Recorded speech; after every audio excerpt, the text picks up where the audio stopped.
It all began with a knock. Not the kind you'd expect from the sheriff or some official authority. No, this was different. Sharp, deliberate, almost sneaky. I was halfway through my morning coffee, boots still muddy from the dock, when I heard it. I looked out the window and saw her, Karen, the HOA president with her perfect hair, designer sunglasses, and that fake smile she wore like armor. She was standing at my gate, holding a clipboard in one hand, and a determined look on her face. I didn't open the door right away. I knew her game. She was trying to intimidate me just like she had so many others, but I also knew I wasn't going to let her win that easily. So I took a breath, grabbed my coffee, and stepped outside. She looked me over, pretending to be friendly, but her eyes betrayed her. Cold, calculating, ready for battle. "Good morning," she said, voice too sweet, too fake. "We need to talk about your dock." I kept my voice steady. "What's there to talk about? It's my property." She waved, her clipboard dismissively. "Violation of lake aesthetics, you know the rules. The board's been discussing this for weeks." I blinked. The dock had been there since 1963, built by my grandfather. It was part of my family's history. I had the permits, the old land, deeds, the easements. But she didn't care. To her it was clutter, an eyesore, a nuisance. She claimed it encouraged unregulated lounging, whatever that meant. Before I could say anything, she pulled out a document, an internal memo stamped with a logo that looked more like a joke than an official seal. She waved it in my face. "This is an internal notice. You're in violation. The dock will be torn down today." My heart skipped a beat. I stared at her, trying to process what I was hearing. Tearing down a dock built by my family, something I'd fished from, watched my dad tie off the boat on, listened to Grandpa tell stories about lake monsters that only appeared when the water was still, was happening without any warning, without any court order, just her word. I didn't argue, I didn't yell. I just reached for my phone and started recording. If they wanted a fight, I'd give them one, on my terms.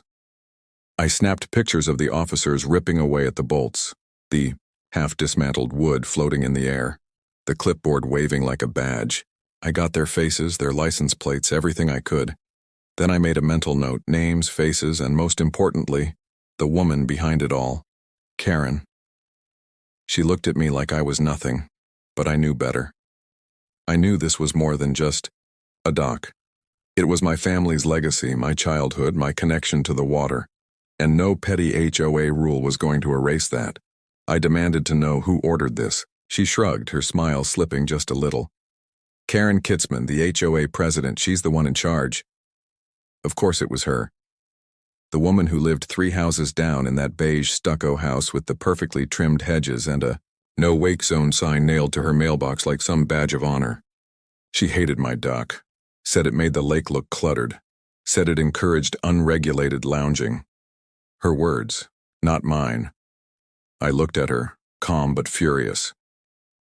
"Do you have a court order?" I asked, voice steady. She hesitated. "No, but..." "Then, you're trespassing," I interrupted. "You're tearing down my property without legal authority. That's a crime." She stiffened but said nothing. I kept filming, recording every second. My mind raced. This wasn't just about a dock, it was about respect, history, and a community that was supposed to be built on fairness. Instead, it was being torn apart by petty rules and petty power. Called the sheriff. The dispatcher knew me. Small town, small problems. I told her what was happening. She promised a deputy would come by. I waited, watching as the officers hurried to finish their work, stacking the old boards on shore like a bonfire waiting for a match. 15 minutes later, the squad car pulled up. The deputy got out, looked at the scene, then at me. I explained everything. How they had no court order, how the dock was legally mine, built on land granted by the county and protected by decades-old easements. He listened carefully, then looked at the 2 HOA guys. He turned to me and asked, "Do you want to press charges?" I hesitated. The anger was boiling inside me, but I didn't want to escalate. Not yet. I just shook my head. "Not yet," I said, "but I will if I have to." He nodded, then looked at the officers. Back off. This man's property is protected by law. They didn't argue. They packed up their tools and left, muttering about community standards and lake aesthetics. I watched them go, heart pounding, feeling a strange mixture of relief and rage. They'd tried to erase my family's history, tear down what took 60 years to build, and they thought they could get away with it. But I had proof, pictures, documents, history, and I wasn't done fighting. Not yet. I poured the last of my cold coffee on the ground, a small act of defiance, and reached out to Leah, my cousin. She answered on the third ring, still chewing something. I told her everything. She burst out laughing, not just a giggle, but a full-out snort. "Oh, they really screwed up," she said. "They messed with the wrong guy." Leah was a property rights attorney. Tough, sharp, relentless. She told me to dig out every piece of paperwork I had. Permits, tax receipts, historic surveys. I rummaged through Grandpa's old files, dodging webs and dust, until I found what I needed. A faded, brittle document from 1963, signed by the county clerk. An official land deed granting us the dock and the shoreline rights. And behind that I discovered something even more surprising. An easement from 1899, granting my ancestors full rights to the lakeside land, including underwater land. That was the real treasure, the legal shield that proved the dock was ours, built on land we owned long before the HOA was even a thought. By nightfall, I had a thick folder stuffed with proof. I sent pictures, scanned documents, everything. Leah's voice was determined. "This changes everything," she said. "They can't touch your dock now." But I knew Karen wouldn't give up so easily. She'd fight dirty, she'd lie, she'd do anything to keep her petty reign. I had to be ready, because this wasn't just about a dock. It was about standing up for what's right, for my family's legacy, for the truth hidden beneath the water, and I was just getting started. I stared at the folder in my hands, feeling the weight of the evidence inside, the old deed, the easement, proof that my family's rights stretched back more than 100 years. It was like holding a shield of history and legality in my trembling hands. The quiet hum of the night settled around the lake, but inside me, a storm was brewing, and I knew this was only the beginning. Just then, my phone buzzed fiercely on the table. I snatched it up and saw Leah's name flashing across the screen. Her voice was urgent, almost frantic. "Listen, I've done some digging," she said quickly. "Karen's not just some petty HOA president. She's been secretly working with Shore Secure LLC, those guys who tore down your dock today. They're her cousins. Related by marriage, apparently. And guess what? Shore Secure has a history of illegal activity, shady permits, unpaid fines, unlicensed contractors. They've been doing this kind of thing all over the county, bulldozing property, intimidating homeowners, covering their tracks." My stomach sank. A knot tightened in my chest. This wasn't just a rogue move by Karen. It was a conspiracy, an operation that stretched far beyond petty neighborhood rules. I felt the pieces falling into place. The fake invoices, the hurried dock removal, the sudden appearance of Shore Secure. They weren't just contractors, they were pawns in a bigger game, and I was caught right in the middle. Leah's voice sharpened as she continued. "I found a few more things. Karen's been lobbying the county officials for months, pushing to get your property declared unsafe, trying to justify the demolition. If she succeeds, she can legally seize your land under the guise of community safety. But here's the twist. I also discovered a confidential report from 10 years ago buried deep in the county archives. It states that your dock was inspected and approved as structurally sound by the county engineers. It's as solid as ever." I clenched my fists, feeling the adrenaline surge. "So they're trying to lie their way into stealing my property?" "Exactly," Leah said. "And there's more. I've got a source inside the HOA, someone who's willing to talk if we can protect them. They said Karen's been under pressure from higher-ups to clean up the lakefront, whether by force or through legal tricks. This isn't just about a dock. It's about control over the entire shoreline." A cold sweat broke out on my forehead. I looked out over the dark water shimmering under the moonlight. The peaceful lake I'd known my whole life was suddenly a battlefield. "Tonight," Leah added, "we need to gather more proof. Take photos of the dock. Make sure you get close-ups of the damage, the removal process, everything. We also need to find witnesses, neighbors who saw what happened. If we can build a case, we can fight this legally, but we have to move fast." I nodded, even though she couldn't see me. The weight of her words pressed down hard. I knew Karen wouldn't stop. She had money, power, and a whole network working behind her. But I had something she didn't: the truth and the history on my side. As I hung up, I remembered the old documents. I hurried back to the dusty files in Grandpa's old cabinet, searching for anything that could help. And then I saw it. A small, faded photograph tucked between some yellowed papers. It was a picture of my grandfather, standing proudly beside the original dock, holding a fishing pole, smiling. Behind him, the lake stretched out, peaceful and wide. That image felt like a slap in the face to Karen's lies. This dock wasn't just some structure, it was a part of my family's soul. I realized I needed to do more than just defend it. I needed to expose the truth. I grabbed my phone and snapped several pictures of the wreckage. The torn boards, the muddy footprints, the hastily rebuilt shoreline. I sent them to Leah along with the old deed and the photo of my grandfather. Then I made a decision. Tomorrow, I would go straight to the county offices, armed with every piece of proof I had.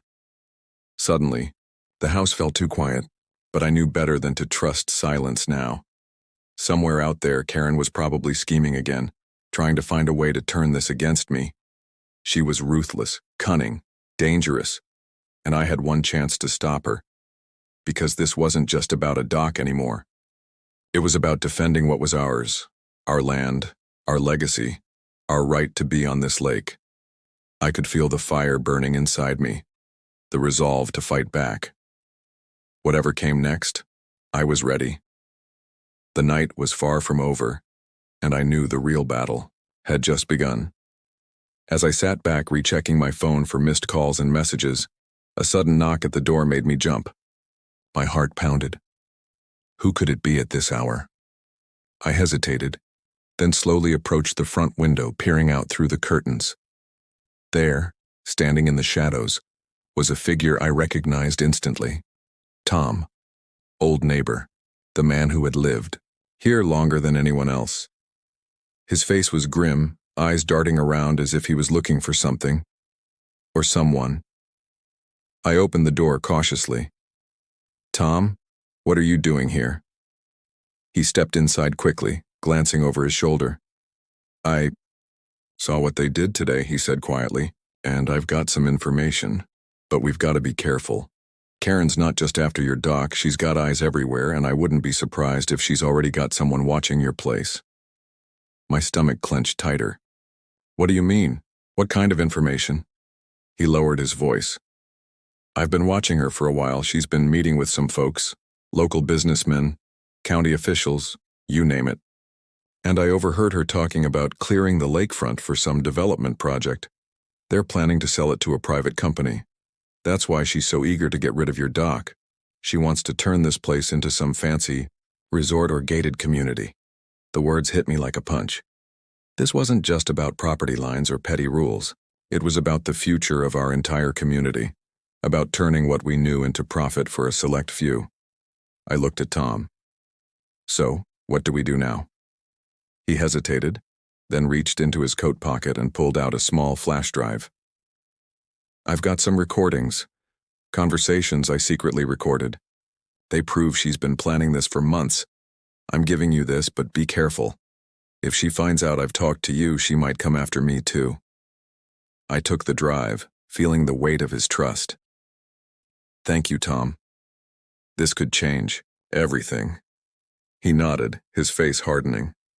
"We need to get this to the authorities, expose her. But we do it smart. No rushing, no mistakes. We gather all the proof, then strike when she least expects it." As he left, I closed the door behind him and stared at the drive. The pieces were coming together. We had the history, the proof, and now the allies. But I knew Karen wouldn't go down without a fight, and I was ready for her. The flashlight's beam cut through the darkness as I backed into the corner of the old boathouse, heart hammering like a drum. Karen's silhouette loomed in the doorway, her eyes cold and calculating. Every instinct screamed at me to stay calm, but adrenaline was making my hands tremble. I clutched the flash drive tighter, knowing this was my only shot. If I lost this evidence, I'd lose everything. "You really thought you could hide from me?" she whispered, stepping inside, her voice like a razor. The faint scent of her perfume mixed with the damp, musty smell of the old wood. "You're playing a dangerous game, kid. Do you have any idea who you're messing with?" I didn't answer. Instead, I raised the flashlight, flicking it on and off in a quick pattern, an instinct to buy myself a second. Karen paused, her eyes narrowing, but her lips curled into a cruel smile. "I've got friends everywhere," she continued, voice low but dangerous. "County officials, law enforcement, even some of the guys at Shore Secure. They all know who's in charge here. You think you can threaten me with some files and a few recordings? You're wasting your time." I straightened, trying to steady my breathing. "You're wrong. I have proof, real proof of everything. The illegal permits, the bribery, the plan to sell this land to developers, and I'm not afraid to use it. I've got witnesses, neighbors who saw what you did today, and recordings that will blow this whole operation wide open." Her eyes flicked, to the laptop, then back to me. "That's cute," she sneered, "but you're not going to get the chance because I have plans of my own, and they don't include you." She took another step forward, and I noticed the glint of something in her hand. A small, shiny object, probably a weapon. My pulse quickened. I subtly shifted my stance, ready to defend myself if needed. "Listen," I said, voice steadier than I felt. "You've already lost. The evidence I have is enough to take you down. The authorities, if I can get it to them, will do the rest. But if you want to keep going with your plans, I suggest you leave now before things get ugly." She chuckled, a cold, bitter sound. "Ugly? You don't know ugly. You haven't seen real power yet. But don't worry, I'm feeling generous. I'll give you one last chance. Walk away, and I won't press charges for trespassing or destruction of property. But if you stay, if you keep fighting, I promise you'll regret it." I clenched my fists, refusing to show weakness. "You're bluffing." Her expression darkened. "Am I? You might want to check your backyard." She nodded toward the window, and I saw a figure lurking outside, someone in a dark hoodie watching us closely. My stomach sank. I realized she had backup, maybe even more than I suspected.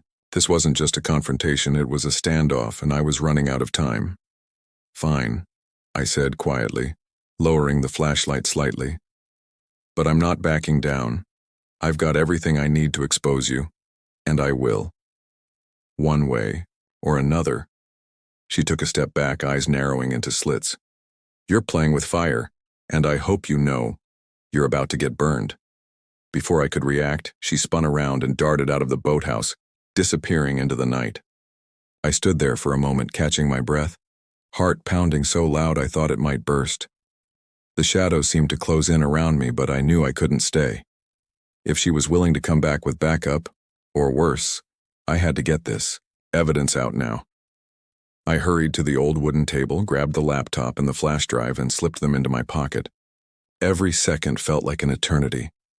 I needed to warn Leah, get to the authorities, and rally the neighbors before this all went up in flames. Then, out of the corner of my eye, I saw movement. Someone was approaching. Fast.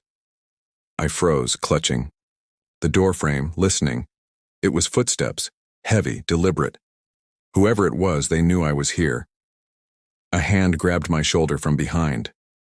I spun around, fighting instinctively, swinging my elbow back, but the grip was too strong, pulling me into the shadows. "Easy, it's me," a familiar voice whispered. "Tom." His face was tense, eyes darting around. "You don't have much time. Karen's not done yet.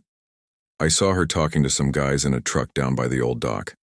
They're planning to haul out some equipment tomorrow. More destruction, more lies." I nodded, trying to process everything. "Did she see you?" "Not yet," Tom said. "But I know she's got eyes everywhere. She's been watching the house, the boat, even the neighbors. We need to move fast. I reached into my pocket, clutching the flash drive. I've got proof. I just need to get it to the authorities. But Karen's got backup, and she's not afraid to use it. Tom's jaw tightened. Then we do this the smart way. No rushing. We gather everything, get it documented, and strike when they're least expecting it.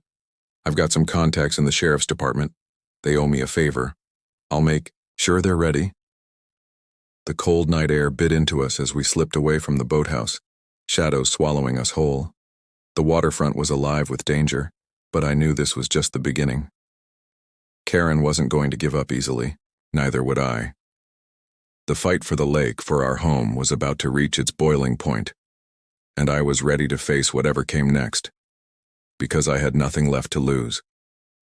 The night felt heavier than ever, the darkness pressing in around us as Tom and I moved swiftly along the shoreline, every step echoing in the silence. My heart still hammered from the confrontation at the boathouse, but adrenaline kept me going. I clutched the flash drive tightly, knowing this tiny device held the truth that could topple Karen's empire. But I also knew that with her backing, her influence, I wasn't safe. Not yet. We ducked behind an old row of abandoned boats, the moonlight casting weak silvery shadows across the water. Tom glanced around, eyes sharp, voice low but urgent. They're not going to give up easily. Karen's got power and she's dangerous. We need a plan. Something precise, something airtight. I nodded, trying to steady my breathing. We need to get this to Leah. She's the only one I trust to help blow the lid off this mess, but first I have to find a way to make sure the evidence isn't lost or tampered with. Karen's people are probably already searching for me. Tom's jaw clenched. I know some people in the sheriff's department. Owed me a favor after I helped them with that last case. I'll call in some backup, but we have to move fast. Karen's not going to sit around waiting for us to get our act together. She's got her eyes everywhere now. I looked at him, desperation rising in my chest. Then what do? We can't just sit here waiting for her to strike again. He paused, thinking. First, we need to get somewhere safe. Somewhere Karen's people wouldn't expect us to go. The old warehouse near the docks. No one's been there in years, but it's hidden enough. We can hide the evidence there for now, and I'll make the call from there. I hesitated. And the police, do you really think they'll listen? Karen's got friends in high places. Tom shook his head. They're crooked, but not completely useless. If we can get the evidence to the right people, we might stand a chance. We just have to be smart, no mistakes. Suddenly, the sound of a motor echoed from the distance, faint but growing louder. I stiffened. They're coming, I said quietly. We've got to move now. We sprinted along the shoreline, our shoes skimming over loose gravel and wet sand. Behind us, headlights cut through the darkness. Karen's trucks, no doubt. Their engines roared as they sped toward us, the glare blinding in the night. Shadows darted past the windows, figures in the trucks preparing to block our escape. We reached the abandoned warehouse just as the first truck screeched to a halt outside, doors swinging open. Men in dark clothes jumped out, guns in hand, eyes scanning the area. I froze for a moment, realizing how badly things had spiraled out of control. Go, Tom hissed, pushing me toward the side door. Hide inside. I'll hold them off. No way, I shot back. We all go together or not at all. But I knew I couldn't fight them all. Not now. Not yet. Tom pulled out his phone, eyes darting across the screen. I've got a few minutes. If I can get a signal, I'll call Leah. Tell her to meet us at the old mill. It's the safest spot I know. I nodded. Be careful. He gave me a quick, desperate smile. You too. Keep that drive safe. While he distracted the men outside, I slipped inside the warehouse, the door creaking loudly as I pushed it open. Inside, dust motes danced in the faint moonlight filtering through broken windows. The air was thick with the smell of rust and neglect. I moved quickly, searching for a sturdy place to hide the evidence. My eyes landed on an old wooden crate, sturdy enough to hide the flash drive. I slipped it inside, then covered it with debris, trying to make it look inconspicuous. My hands trembled. This was a race against time, and I knew I couldn't afford any mistakes. Suddenly, a voice boomed from outside. You can't hide forever, kid. Come out now and maybe we'll go easy on you. My stomach sank. They'd found me.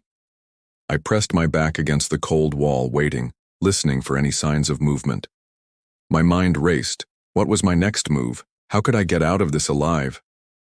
Loud crash echoed from the front of the warehouse as someone broke through the door. I held my breath, heart pounding so hard I thought it might burst. The shadows stretched long and dark as figures entered, guns raised. But then, a voice, familiar and commanding, rang out. "Freeze, police, drop your weapons!" The men outside hesitated, confusion flickering across their faces. A moment of chaos erupted as several figures stormed in from the shadows, local deputies, guns drawn, shouting commands. It wasn't perfect, but it was enough to buy me some time. I slipped out quietly, making my way toward the back exit. I was almost free. Just as I reached the door, I heard the crack of a gunshot. My stomach clenched. Someone had fired. Probably one of Karen's men trying to stop us. Outside, the night erupted into chaos. Sirens blared in the distance, and I saw the flashing lights of police cars pulling into the dock area. I darted into the shadows, heart racing, knowing I had to get far away before they realized I was still nearby. Running along a narrow path that led toward the dense woods, I slowed down just enough to catch my breath. Every step felt like I was walking a tightrope. One misstep and everything would fall apart. I looked back to see the flashing lights flickering behind the trees, then pushed forward, deeper into the darkness. Ahead, I saw the old mill, abandoned, overgrown, a perfect hideout. I slipped inside and crouched behind a pile of broken crates, clutching the flash drive tightly. I was safe. For now. But I knew this was only a temporary refuge. Karen wouldn't give up so easily. Her reach was too long, her influence too deep. She would come after me, after Leah, after everyone who dared stand in her way. I pulled out my phone, ready to send the evidence to Leah, but I hesitated. I had to be sure it was safe first. I needed a plan, something airtight, because if Karen's people found out I had the drive, they'd do anything to get it back or silence me forever. As I stared into the dark woods, a single thought pushed through my mind. This was just the beginning. The real battle was ahead, and I had no choice but to face it head on.